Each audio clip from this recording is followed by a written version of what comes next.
കണ്ണൂരിൽ അനസ്തേഷ്യ നൽകിയതിനു പിന്നാലെ 1.5 വയസ്സുകാരൻ മരിച്ചതിൽ ആളിക്കത്തി പ്രതിഷേധം. പയ്യന്നൂർ ബേബി മെമ്മോറിയൽ ആശുപത്രിക്ക് മുൻപിൽ മൃതദേഹവുമായി ബന്ധുക്കളും നാട്ടുകാരും പ്രതിഷേധിച്ചു. പീഡിയാട്രീഷ്യൻ, പ്ലാസ്റ്റിക് സർജൻ എന്നിവരെ കൂടി പ്രതി ചേർക്കുമെന്ന് പോലീസ് ഉറപ്പു നൽകിയെന്ന് കുടുംബം. ഡോക്ടർമാരെ സംരക്ഷിക്കില്ല എന്നും മാനേജ്മെന്റ് ഉറപ്പു നൽകിയെന്നും കുടുംബം ചർച്ചയ്ക്ക് ശേഷം പ്രതികരിച്ചു. അതിന് കാരണക്കാരായ 3 ഡോക്ടർമാരുണ്ട്. ആ ഡോക്ടർമാരുടെ പേരിൽ ഡിവൈഎസ്പി സാർ ഉറപ്പ് പറഞ്ഞിട്ടുണ്ട്. അവരുടെ മേൽ മെഡിക്കൽ നെഗ്ലിജൻസിൻ്റെ പേരിൽ കേസെടുക്കാം. ബാക്കിയുള്ള തീരുമാനം അതിനെന്താണെന്ന് ഇവിടുന്ന് വേണ്ടതെന്ന് വെച്ചാൽ അവർ നമുക്ക് ഒരു വാക്കാൽ ഉറപ്പ് തന്നിട്ടുണ്ട്. ഇങ്ങനെയൊരു അവസ്ഥ ഇനിയൊരു കുട്ടിക്ക് ഇങ്ങനെയൊരു തീരുമാനം എടുക്കുന്നതിന് മുമ്പേ അവർ ഏതെങ്കിലും ഡോക്ടേഴ്സ് ആലോചിക്കണം, തീരുമാനിക്കണം. ഒരു വട്ടമെങ്കിലും ആലോചിച്ചിട്ട് മാത്രമേ ഇങ്ങനൊരു ചികിത്സയിലേക്ക് പോകാൻ പാടുള്ളൂ. അതുകൊണ്ട് തന്നെയാണ് നമുക്ക് നമ്മുടെ കുട്ടി നഷ്ടപ്പെട്ടത്. കണ്ണൂരിൽ നിന്ന് നിഖിൽ നൽകും വിവരങ്ങൾ. നിഖിലെ, എന്തെല്ലാം ഉറപ്പുകൾ, എന്തെല്ലാം നടപടികൾ ഉണ്ടായാലും ആ കുടുംബത്തിനുണ്ടായ ആ വേദന അത് നികത്താൻ സാധിക്കുന്നതല്ല. ഇപ്പോൾ ഈ പ്രതിഷേധത്തിനൊടുവിൽ എന്ത് ഉറപ്പാണ് കുടുംബത്തിന്, ബന്ധുക്കൾക്ക് മാനേജ്മെന്റിന്റെ ഭാഗത്തുനിന്നും പോലീസിന്റെ ഭാഗത്തുനിന്നും നൽകിയിട്ടുള്ളത്? സംതൃപ്തരാണോ അവർ?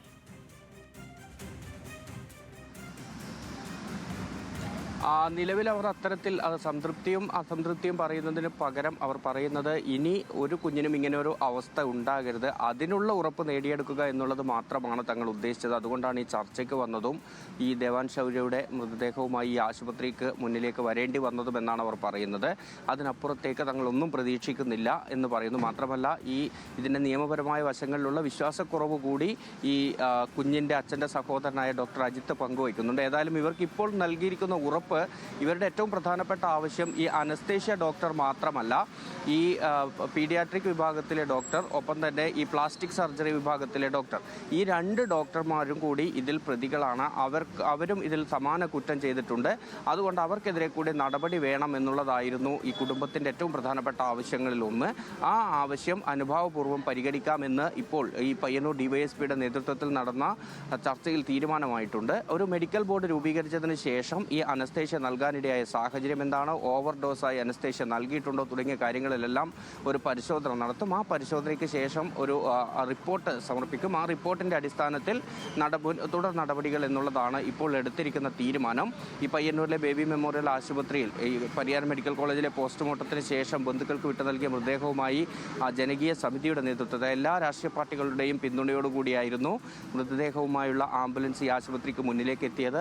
ഏറെ നേരം ഈ നാട്ടുകാർ ഇവിടെ ആശുപത്രി ഗേറ്റിന് മുന്നിൽ കുത്തിയിരുന്ന് മുദ്രാവാക്യം വിളിച്ചും ഒക്കെ അവരുടെ പ്രതിഷേധം അറിയിക്കുകയും ചെയ്തു. ആ സമയത്ത് തന്നെയാണ് ഈ ചർച്ച നടക്കുന്നത്. ഈ ചർച്ചയിൽ ഇപ്പോൾ പ്രധാനമായും ഈ 3 ഡോക്ടർമാർക്കെതിരെ നടപടി ഉണ്ടാകും എന്നുള്ള ഒരു ഉറപ്പ് ലഭിച്ചിട്ടുണ്ട്. ഒപ്പം പോലീസിൻ്റെ കേസ് നിലവിൽ ഈ അനസ്തേഷ്യ വിഭാഗം ഡോക്ടർക്കെതിരെ മാത്രമാണുള്ളത്. മറ്റ് 2 ഡോക്ടർമാരെ കൂടി ഇതിൽ പ്രതി ചേർക്കും എന്നുള്ളൊരു ഉറപ്പ് പോലീസ് നൽകിയിട്ടുണ്ട്. ഒപ്പം ഡോക്ടർമാർക്ക് ഒരു വിധത്തിലുള്ള സംരക്ഷണവും നൽകില്ല എന്ന് മാനേജ്മെൻറ്റ് ഈ ചർച്ചയിൽ ഇവർക്ക് ഉറപ്പ് നൽകുകയും ചെയ്തിട്ടുണ്ട്. ഈ പശ്ചാത്തലത്തിലാണ് കുട്ടിയുടെ മൃതദേഹം വീട്ടിലേക്ക് കൊണ്ടുപോയിരിക്കുന്നത്. എരമത്തെ വീട്ടിലേക്ക് കൊണ്ടുപോകും. അവിടെ ചെറിയ സമയം പൊതുദർശനമുണ്ടാകും. അതിനുശേഷം കണ്ണൂർ തിലാനൂരിലാണ് കുട്ടിയുടെ അമ്മയുടെ വീട്. അവിടേക്ക് പോകും. അതിനുശേഷം കണ്ണൂർ പയ്യാമ്പലത്താണ് കുട്ടിയുടെ സംസ്കാര ചടങ്ങുകൾ നടക്കുക. ഏതായാലും വളരെ ദുഃഖകരമായ കാര്യമായിരുന്നു. ഈ കഴിഞ്ഞ 5-ാം തീയതി കളിക്കുന്നതിനിടെ വീണ് താടിയെല്ലിന് ചെറിയ മുറിവാണ് കുട്ടിക്ക് പറ്റിയത്. ആ സമയത്ത് ആശുപത്രിയിലേക്ക് എത്തുന്നു. ഉടൻ തന്നെ അനസ്തേഷ്യ നൽകി സ്റ്റിച്ച് ചെയ്യണം എന്ന് ഇവിടുത്തെ ഡോക്ടർമാർ നിർദ്ദേശിക്കുകയായിരുന്നു. അതിൽ തന്നെ ഈ സ്റ്റിച്ച് ചെയ്യണമെങ്കിൽ 18,000 രൂപ ഉണ്ടെങ്കിൽ മാത്രമേ ഞാൻ ആശുപത്രിയിലേക്ക് വരിക പോലും ഉള്ളൂ എന്ന് ഡോക്ടർ പറഞ്ഞു എന്നതുൾപ്പെടെയുള്ള കുടുംബത്തിൻ്റെ ആരോപണം അവിടെ നിലനിൽക്കുന്നുണ്ട്. മാത്രമല്ല, ഈ മുറിവ് തുന്നുന്നതിന് മുന്നേ അല്ലെങ്കിൽ ആ ഒരു സമയത്ത് തന്നെ ഇത് പ്ലാസ്റ്റിക് സർജറി കൂടി ചെയ്യണം എന്ന് ഡോക്ടർമാർ പറഞ്ഞു എന്നും പറയുന്നുണ്ട്. ഇത് പണത്തിന് വേണ്ടി തങ്ങളുടെ കുട്ടിയെ കൊന്നു എന്ന ഏറ്റവും ഗുരുതരമായ ആരോപണം ഈ കുടുംബം ഉന്നയിക്കുന്നു എന്നുള്ളത് കൂടി ഇതിലെ ഏറ്റവും പ്രധാനപ്പെട്ട കാര്യമാണ്.